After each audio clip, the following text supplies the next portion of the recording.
ओम साई राम। आप सुन रहे हैं साई फरिश्ते कविता की वाणी। ये संदेश वही है जिसका आप लंबे समय से इंतजार कर रहे थे। अगर आपके मन में कोई चिंता है, कोई अधूरी इच्छा है, या आप किसी समस्या का समाधान ढूंढ रहे हैं, तो आज का ये साई संदेश अंत तक जरूर सुनिएगा। चलिए शुरू करते हैं। मैं जानता हूँ कि इन दिनों तुम्हारे मन में बहुत से प्रश्न चल रहे हैं। कभी बच्चों की चिंता, कभी परिवार की चिंता, कभी पैसों की चिंता और कभी भविष्य को लेकर बेचैनी।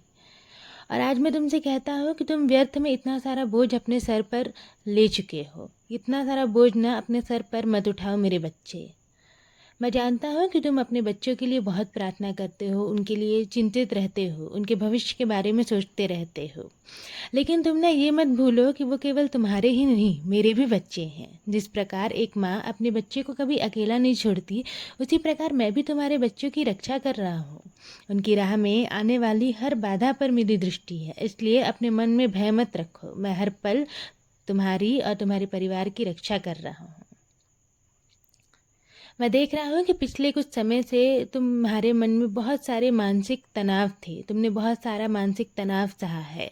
कई बार तो तुम बाहर से मजबूत दिखते थे, लेकिन भीतर ही भीतर टूट चुके थे। कई रातें ऐसी थी जब तुम्हारे आंखों में आंसू थे, पर तुम किसी से कुछ भी नहीं कह पाते थे। लेकिन मैं ना तुम्हारे मन का हर भाव जानता हूँ। तुम्हारे होठ भले ही मौन रहे, पर मैं तुम्हारी आत्मा की एक एक पुकार जानता हूँ। मैं ना केवल तुम्हें इतना बताना चाहता हूँ कि परेशानियों का समाधान बार बार उन्हें सोचने से नहीं मिलता। जब तुम किसी बात को लेकर लगातार चिंता करते हो तो तुम्हारा मन ना और अधिक उलझ जाता है। इसलिए आज से तुम नकारात्मक विचारों को अपने मन में स्थान मत दो। अपने भीतर शांति का विचार उत्पन्न करो। सुबह उठकर मेरा नाम लो, कुछ समय ध्यान करो, अपने मन को शांत करो।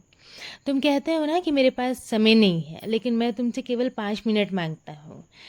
उन 5 मिनट में ना देखना तुम्हारे अंदर कितने सारे बदलाव आएंगे। 5 मिनट अपनी आंखें बंद करके मेरा ध्यान करना, अपना मोबाइल को दूर रखना, संसार की बातें को भी कुछ देर के लिए भूल जाना और केवल मेरा नाम स्मरण करना।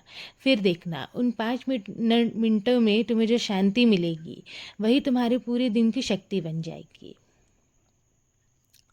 तुम्हारी आर्थिक परेशानियां, उधार से जुड़ी चिंताएं, रुके हुए कार्य, कानूनी मामले और जीवन की दूसरी उलझनें मुझे दिखाई दे रही हैं।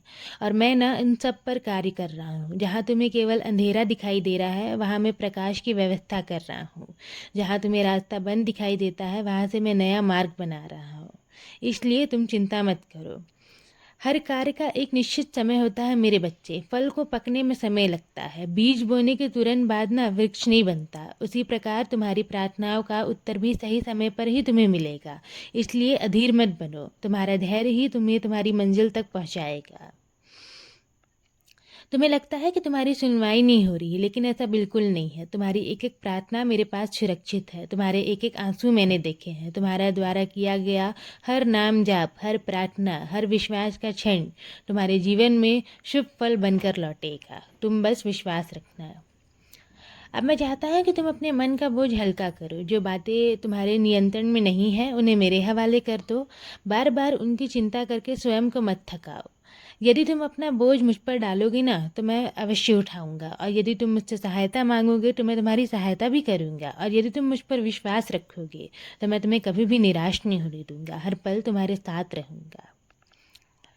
और आज मैं तुम्हें एक और बात कहना चाहता हूँ। जो लोग तुम्हें छोड़कर चले गए, जो तुम्हें समझ नहीं पाए, जो तुम्हारे प्रेम और तुम्हारी भावनाओं की कदर नहीं कर पाए, उनके लिए ना अपने मन में दुख मत रखो। जो तुम्हारे जीवन से चला गया, वो तुम्हारे नियति का अंतिम अध्याय नहीं था मेरे बच्चे। मैंने तुम्हारे लिए उससे भी कहीं बेहतर योजनाएं बनाकर रखी हैं। इसलिए पीछे मुड़कर मत देखो, आगे बढ़ो और अपने जीवन को नए विश्वास के साथ जीना शुरू करो। मैं तुम्हें विश्वास दिलाता हूँ कि तुम्हारे जीवन में बहुत जल्द ऐसे परिवर्तन आएंगे जो तुम्हारे मन को प्रसन्न कर देंगे। जैसे कुछ शुभ समाचार, कुछ नए अवसर, कुछ ऐसे आशीर्वाद जो तुम्हारे जीवन में प्रवेश करेंगे जिनकी तुमने कल्पना भी नहीं की होगी। इसलिए तुम्हारा काम है केवल मुस्कुराना और विश्वास बनाकर रखना। तुम अपनी सारी चिंताएं मुझे दे दो। बिल्कुल चिंता मत करो, मैं हर पल तुम्हारे साथ हूँ। अब अपने दिल को हल्का करो। मेरी कृपा सदैव तुम पर और तुम्हारे पूरे परिवार पर ऐसे ही बनी रहेगी।